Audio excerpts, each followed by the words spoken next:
It is the end of 2020, and while the most of the year has been an absolute nightmare in so many ways, there have been a lot of good things that have happened too. And so here it is before the holidays. Well, some of the holidays have already started, but it is the holiday season, and I wanted to think back on all of the things that have happened this year and give my best of 2020 list. This is stuff that is not necessarily new for 2020, but is stuff that is new to me. Some of it will appear interesting and new to you. Some of it may appear really basic stuff that you're like, why didn't he know about that before now? But anyway, we're going to go through this list, and I'm going to talk about my best of 2020 stuff. So the first thing that I want to talk about is my Proxxon hot wire cutter. This is a new tool that is new to me. They've been around for a long time. I have been using XPS foam, which is foam that is used in insulation, extruded polystyrene. I've been using this for crafting for at least 25 years, starting when I was working for a theater back in high school and building sets and props out of it. But I have never used a good hot wire cutter. I've used bad hot wire cutters, but I've never used a good hot wire cutter. But this thing is magic. Let me just show you how it works.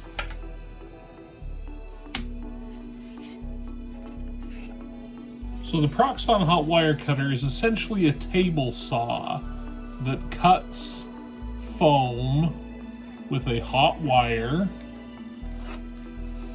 very easily. It's kind of like a band saw. It's got a wire that runs all the way through it, so you can run it like a table saw. You can go through it. You can also take it, you can carve it in different shapes, carve out curves, carve out steps. It is really a wonderful invention. I can't tell you the difference that this thing makes in the precision, the cleanness of the cuts, the speed at which it works. It is only something like $100. It is totally worth it. I learned about it from Jeremy on Black Magic Craft, a channel which I totally recommend if you love terrain tutorials. The next hobby tool is something that I've heard about for a long time, but which I've never bothered to buy until a few months ago. But it has been an amazing change to my work. Some of you may think that it's an absolute no-brainer, but it is basically activator for cyanoacrylate glue, which is super glue. I go through a lot of super glue, but there are times when it just doesn't work fast enough, especially with certain materials like string and wire. I noticed this when I was working with book nooks and needed to glue wiring in place, and super gluing wire to wood just took forever to stick. So at first I tried a common household activator, which is baking soda, and that works. It makes the glue bind really quickly, but it leaves big globs of white powder, obviously. So I finally broke down and bought this. It is called Mitre Apple. I'm not sure where it comes from, but based on the instructions, it is either Russian or perhaps Turkish. I am not sure. It's covered in warnings. I'm sure that it's going to give me cancer. But let me just show you how it works. So, if I want to do rigging on this boat, you need your rigging to be tight. You need the string to be straight and taut. But if you just glue rigging to a post, let's glue rigging.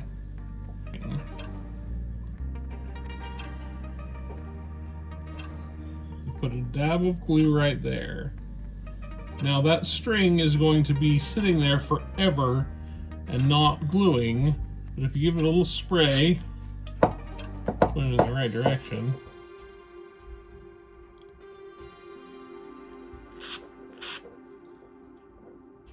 then that is now glued solidly in place. Now, to make it straight and taut, you pull it taut, add a little bit of super glue there, give it another spray, and now we have got a perfectly straight rigging line that is going to hold perfectly straight, which you can't get, or I can't get, from trying to tie it or from just holding the super glue in place, because it just takes forever to dry.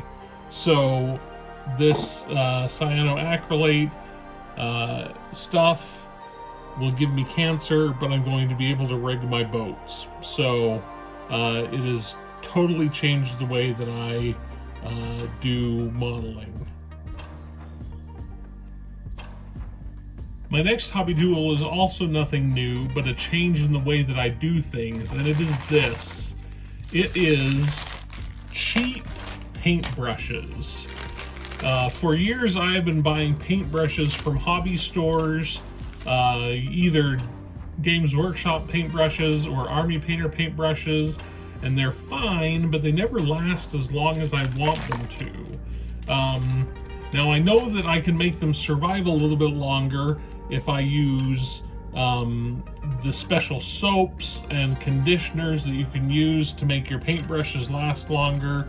I know that that works, but on the other hand, I can buy this entire bag of paintbrushes for less money than it costs to buy a single $8 Games Workshop paintbrush. And they may not last long, but when they don't last very long, I can throw it away, and each brush individually is like 30 cents. And so I have these ones for bigger applications. There's some finer point brushes. I have these ones for smaller applications that are even more detailed. All of these brushes together that you see here, probably all of this together is maybe $12 in brushes. And you compare that to an $8 or an $11 brush from Games Workshop, or a $7 brush from Army Painter, and there's just no contest. Now, admittedly, I am not aspiring to be a Golden Demon or a Crystal Brush winner. I don't do fine art painting, and so these brushes are fine for what I use, and maybe if I was trying to do something a little fancier, then I would need fancier brushes. But these are absolutely fine for what I need, and they are great. Now the other thing, the complete makeup brush kit. This is something that has been going around on YouTube that people have started using. I signed on to it. I got the complete makeup brush kit for probably $3. Makeup brushes, because they don't cost much because they're makeup brushes, and they have the very best dry brush. They are the very best dry brush brushes. They're totally soft. They hold paint really well, and not only are that, they're durable. I bought this whole package probably 6 weeks ago, and this is the only one that I have used so far, and it has lasted me through all of my projects. You can see it's getting a little bit colored, but it just works so well for dry brushing. I don't know why I would ever spend $11 on a Games Workshop dry brush, which doesn't apply as well, especially on terrain projects where you're applying stuff for a larger area. You're dry brushing big things like walls and terrain, as opposed to dry brushing minute details on individual figures. These brushes are just so much better. They last a long time. They're fantastic. So, cheap paint brushes. That's my number one. So my next new hobby thing of 2020 is I have been painting Games Workshop models for 25 years. Since probably I was 14, so that's longer than 24 years. That's I'm 42 now. Do the math. I'll let you figure out the math. But I have been painting Games Workshop models all of that time, very seldom branching out into anything else. And this year I started off the same. And I started off with Games Workshop models. I started off the year, as many people did, with Sisters of Battle.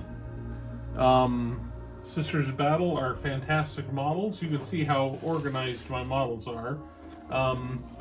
I did the Osiarch Bone Reapers, which I'm very pleased with. They turned out really well. I really love painting these things. I have in here a whole mess of my own chapter of an Ultramarine successor chapter. So that is what I spent the first half of the year doing, is painting Games Workshop models. But around Father's Day, my wife asked me what I wanted for Father's Day, and I said, you know what? I've been hearing online through the website or the YouTube channel Tabletop Minions.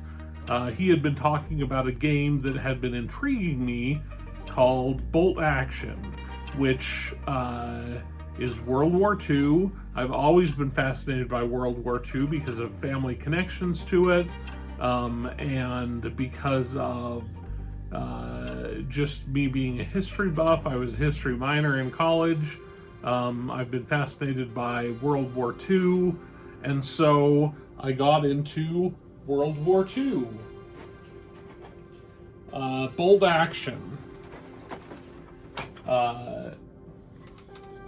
this is an Opel Blitz. These are my German tanks from the Africa Corps, a German half-track,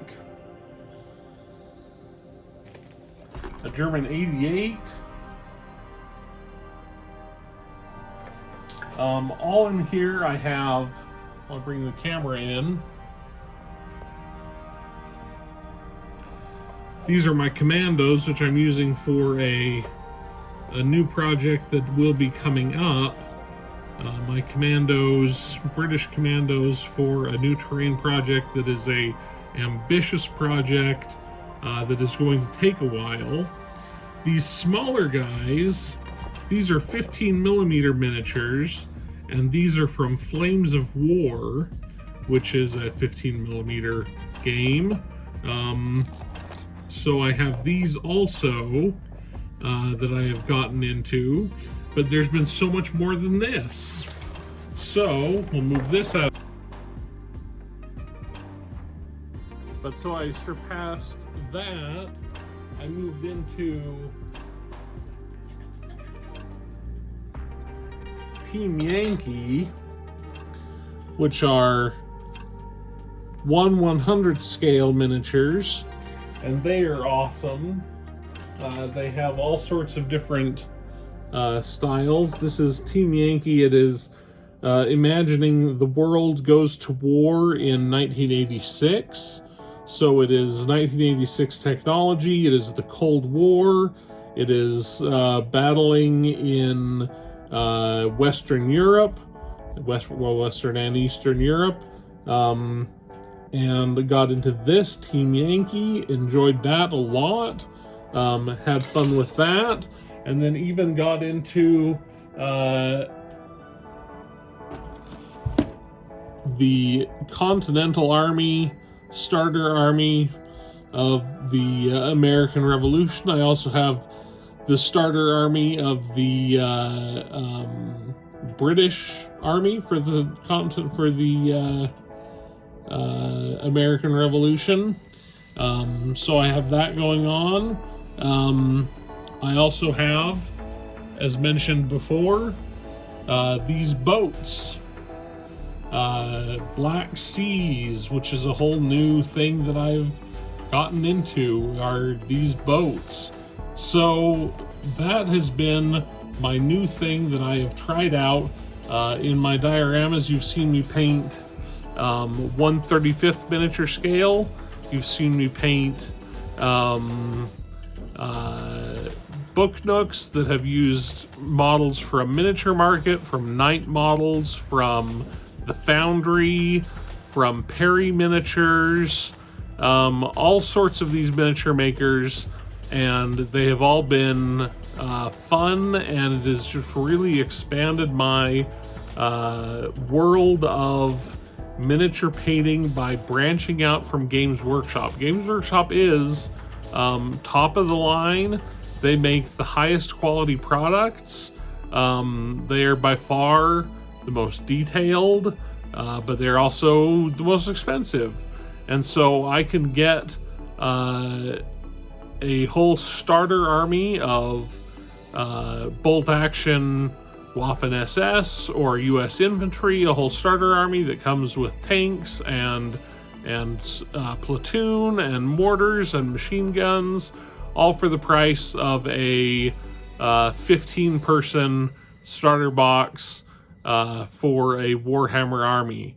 And so the difference there has just been phenomenal. So what I've talked about so far has been hobby stuff and stuff that is related to this channel, and really what I've been spending all of my free time on are hobbying, modeling, painting, and I have really enjoyed all of that. But there are also some great things of 2020 that I also wanted to get to, particularly in the media. Now, these are, some of them are, again, things that are new to me, that are actually old, that are just coming to me this year, and some of them are stuff that you'll say, well, Rob, that's the most obvious choice, that's so basic and obvious, but I really love it. And so the first thing, when the pandemic first hit, I'm an author, as I've mentioned, and when the pandemic first hit, authors were always saying to each other, well, when the pandemic hit, the Black Death hit, Shakespeare's, in Shakespeare's time, in Elizabethan England, Shakespeare used the pandemic to write King Lear, so what are you going to spend your quarantine time doing? Are you going to write a book? And all of the authors said, yeah, I'm going to do it. And then we all learned that the stress of 2020 just destroyed everyone's productivity and nobody could write anything. And yet here comes, out of the blue, the most prolific person who has not only been able to produce, but produce brilliantly and smartly and talentedly and giftedly, and that would be Taylor Swift. Now, you may not think of me as a Taylor Swift fan, but I am a Taylor Swift fan.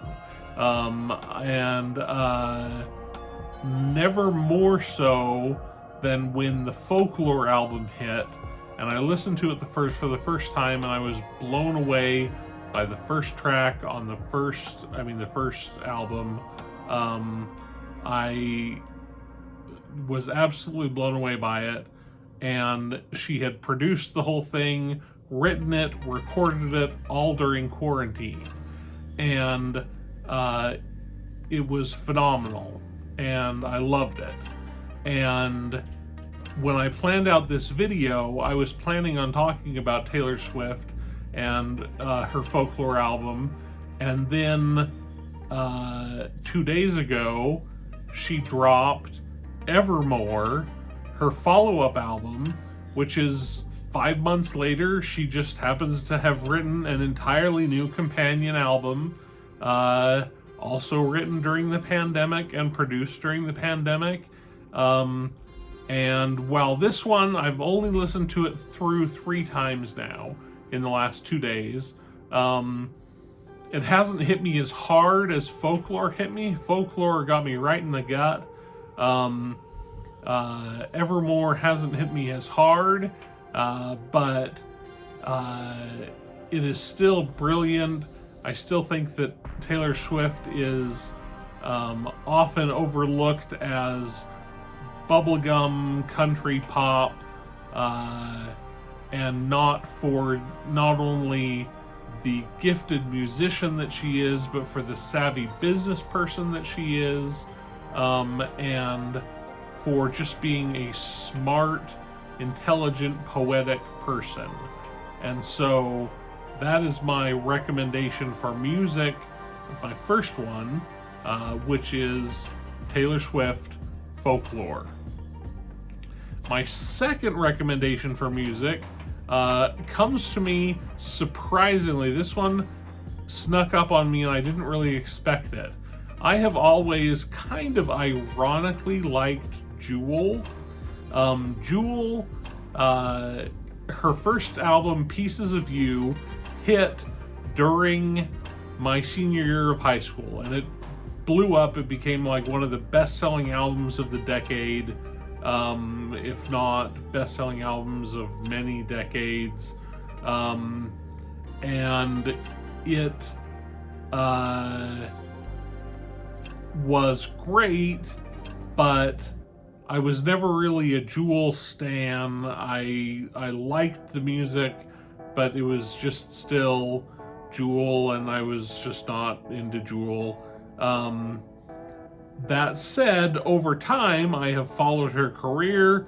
I have really enjoyed what she has done, and I have started an ironic Twitter account that daily tweets out Jewel lyrics.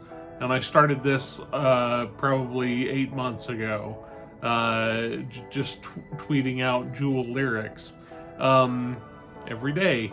And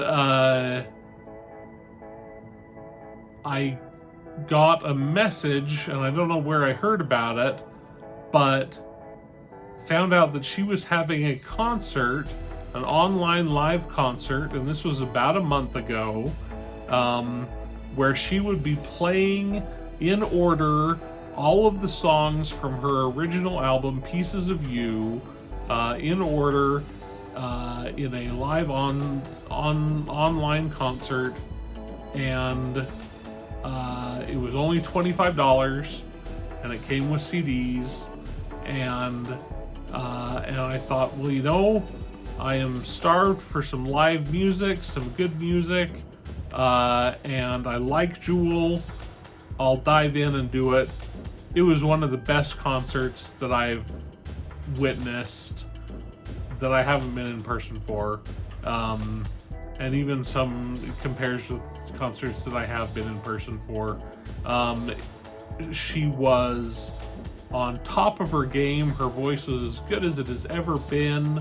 The storytelling, the humor, the bringing on old members of her band,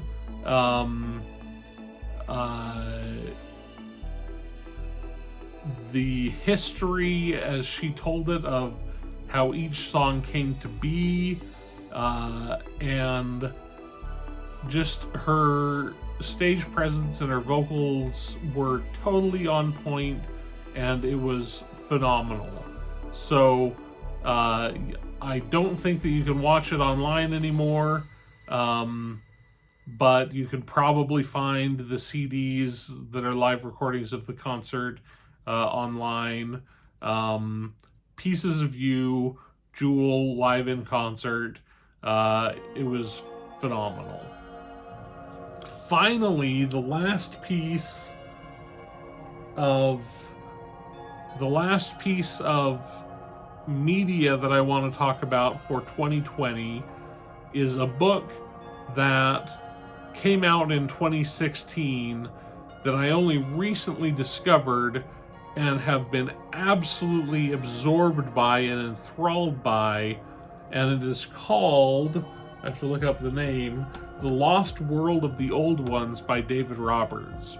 So David Roberts is kind of a adventurer, historian, researcher, who his books are part travel log, but also very deep into research.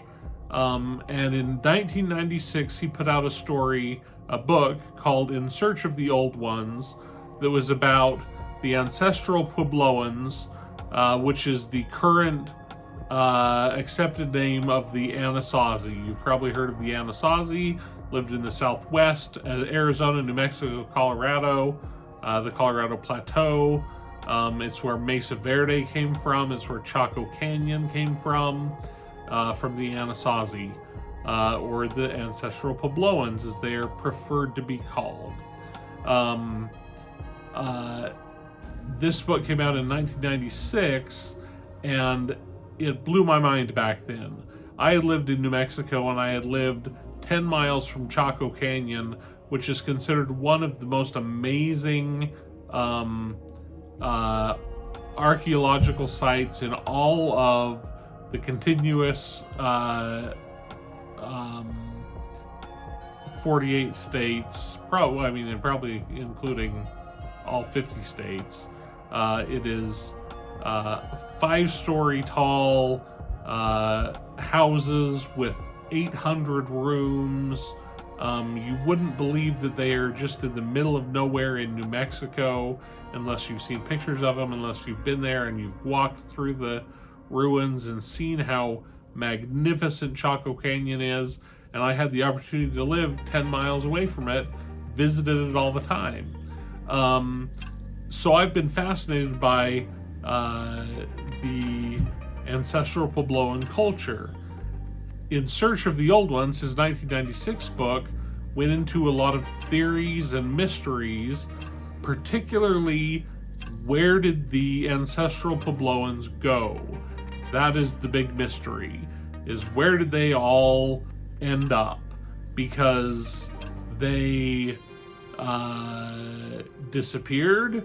They went to Mesa Verde, they went to Aztec, New Mexico, not Aztec, Mexico.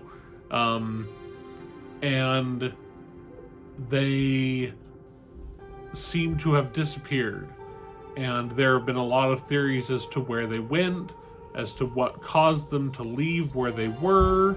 And it's fascinating to look at his 1996 book, where he goes into the theories and mysteries and says, this is what people think, these are questions that are unknown.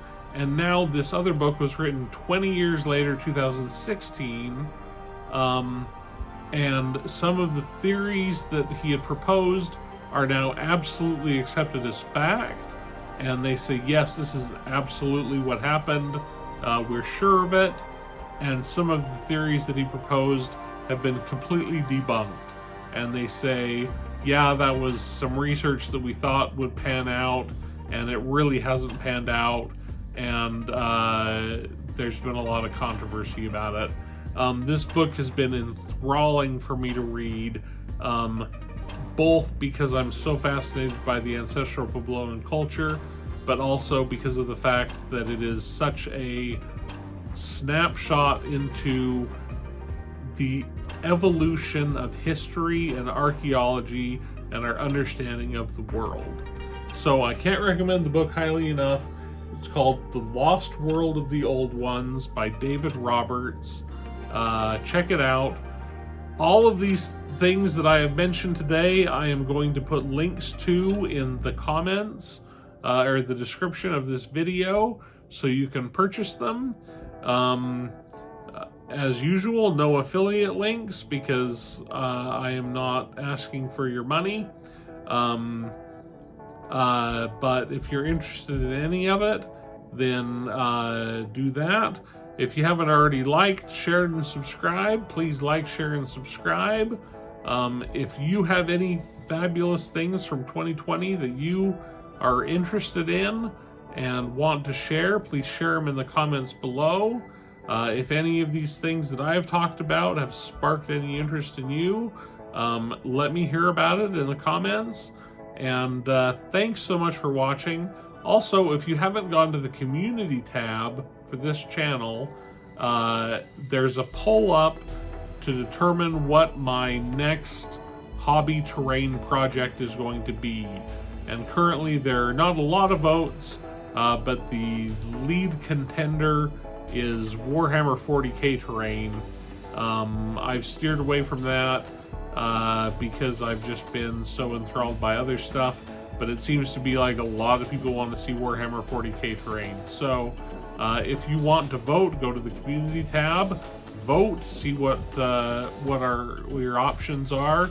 The options are a crash-landed B-17 bomber, a Battle of Trafalgar, which is a battle at sea, which will be interesting with these ships that I've built, the Warhammer 40k terrain, and then finally the Battle of Pelennor Fields from Lord of the Rings. So one of those four will be my next project. They're all in various stages of completion right now. We'll see which one I want to tackle next. Thanks for watching. I appreciate you sticking through with me to the end, and I will see you next time.